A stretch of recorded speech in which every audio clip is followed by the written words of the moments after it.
Spoštovani, danes se v tej nekaj minutni predstavitvi, ne glede na to, da sem zgodovinar, ne bom več oziral na zgodovinski nastanek prikritih grobišč in vzrokov zanje.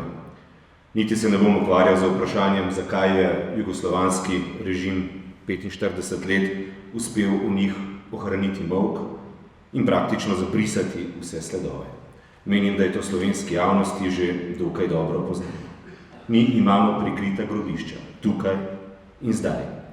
Mi moramo ta prikrita grobišča raziskati in označiti.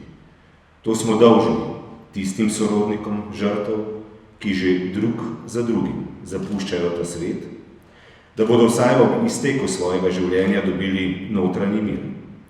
Poznavalci vedo povedati, da je za ljudi, ki počasi zapuščajo ta svet, ob izteku njihovega življenja še kako pomembno, da poznajo resnico o življenju in smrti svojih najbližjih.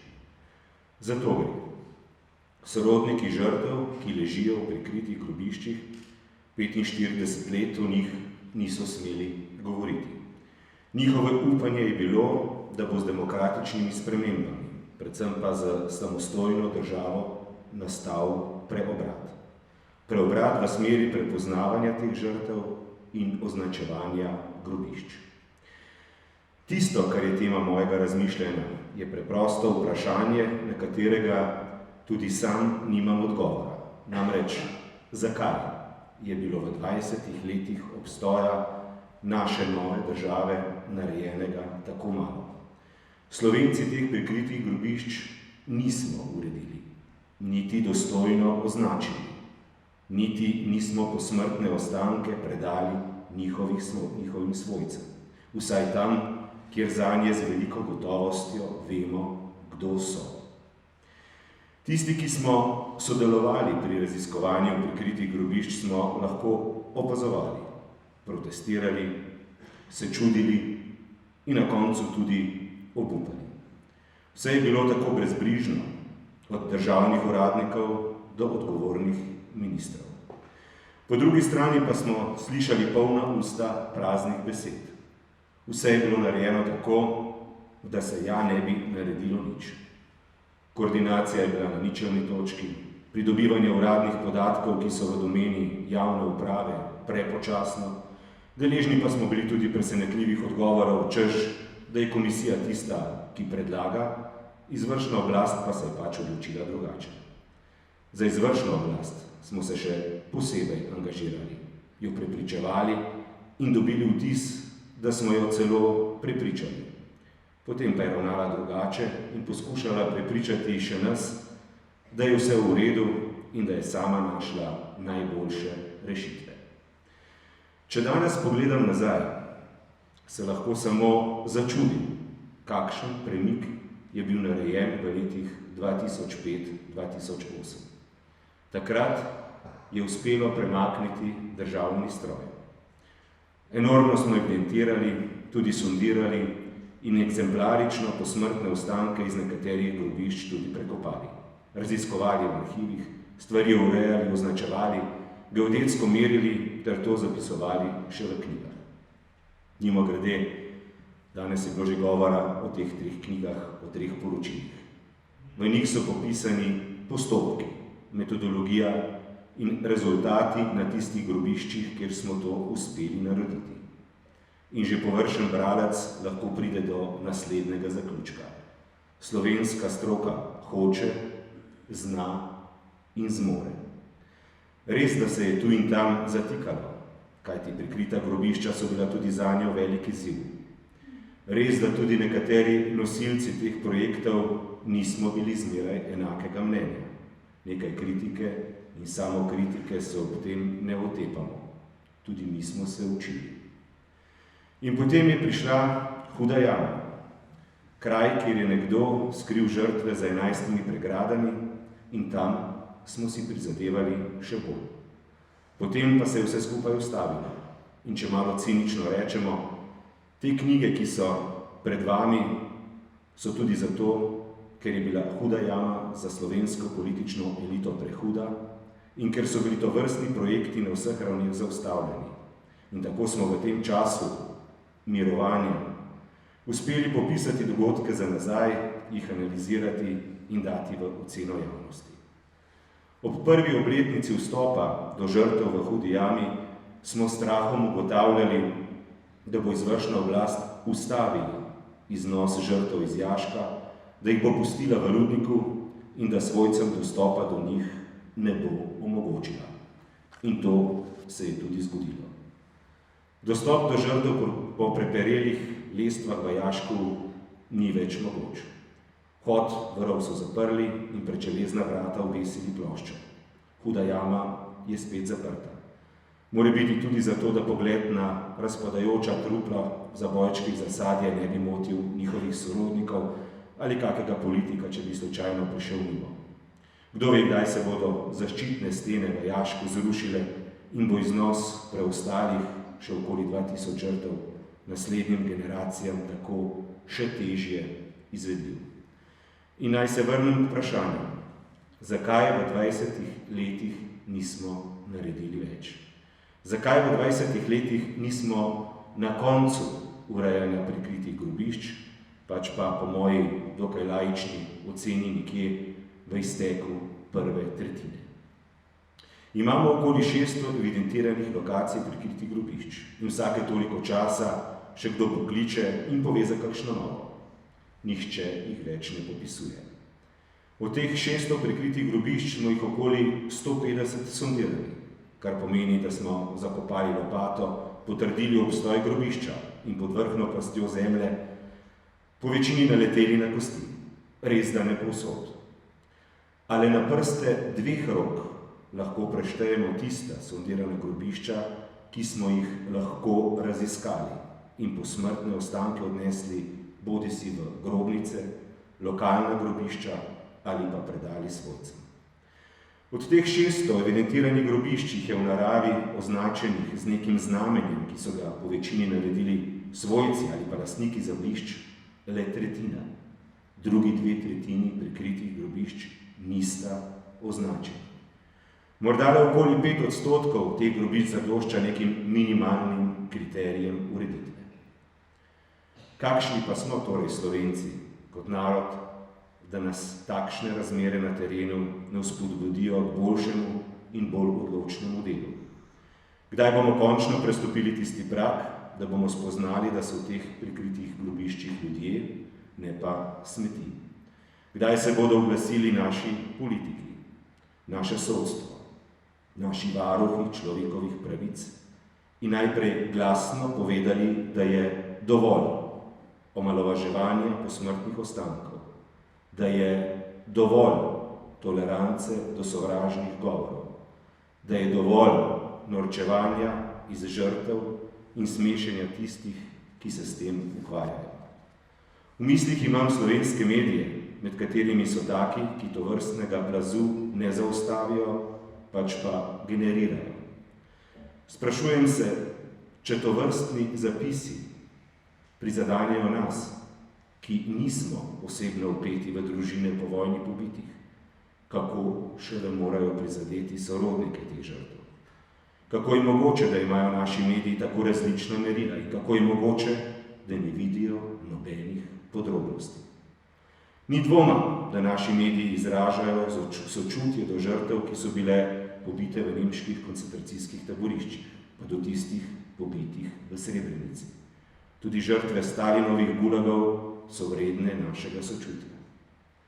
Ko pa pridemo do žrtev iz naših prikritih grobišč, se pokaže agresivnost, neusmiljenost, poskus zmanjševanja zločina in podobno.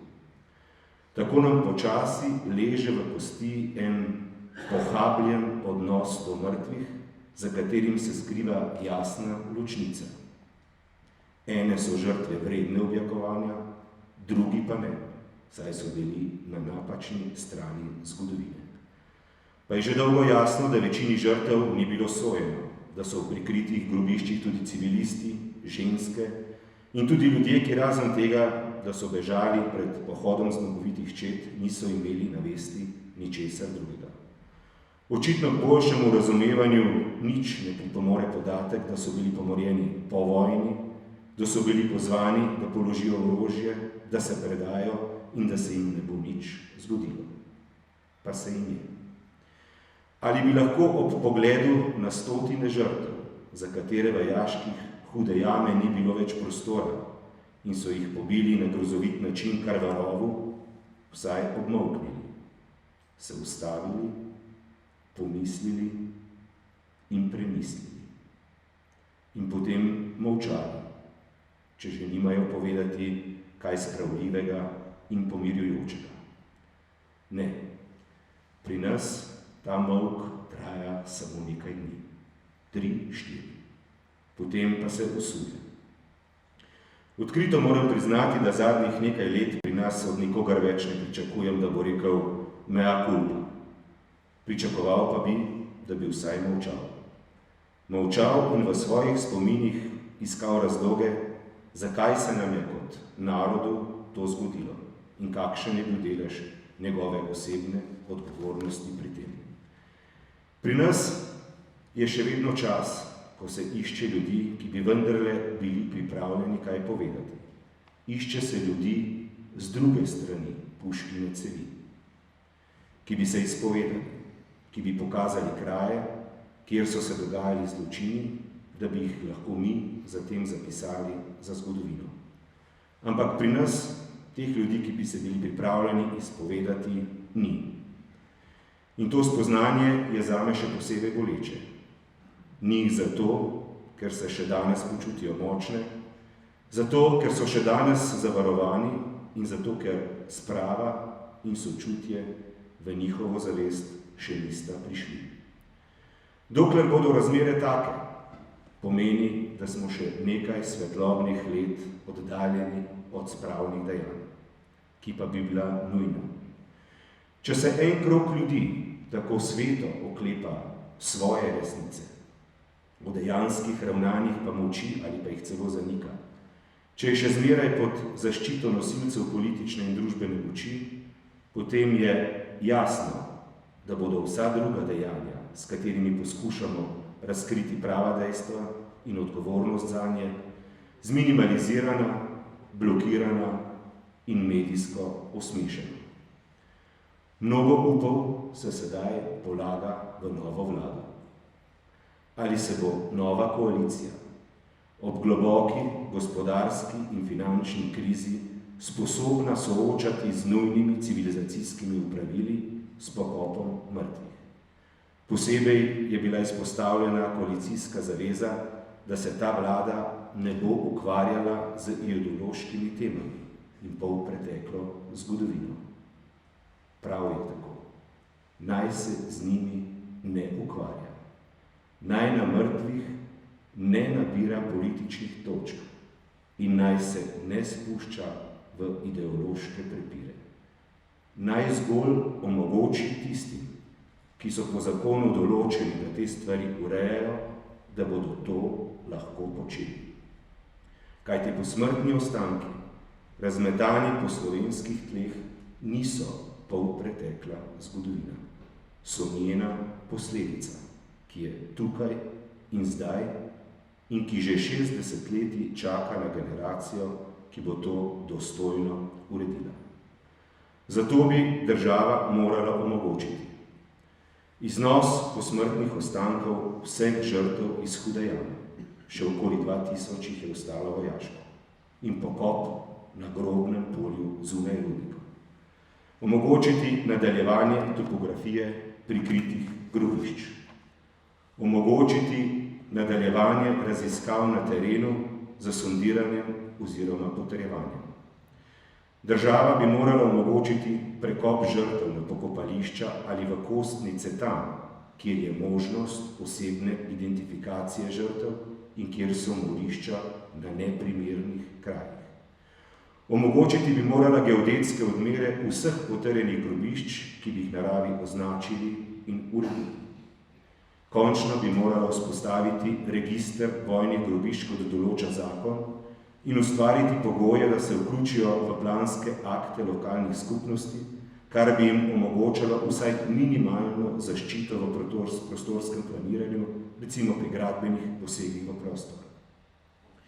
Omogočiti bi mogla oziroma odpraviti birokratske ovire, ki posameznikom onemogočajo prekop svojcev in omogočiti nadaljevanje popisa žrtev vojne.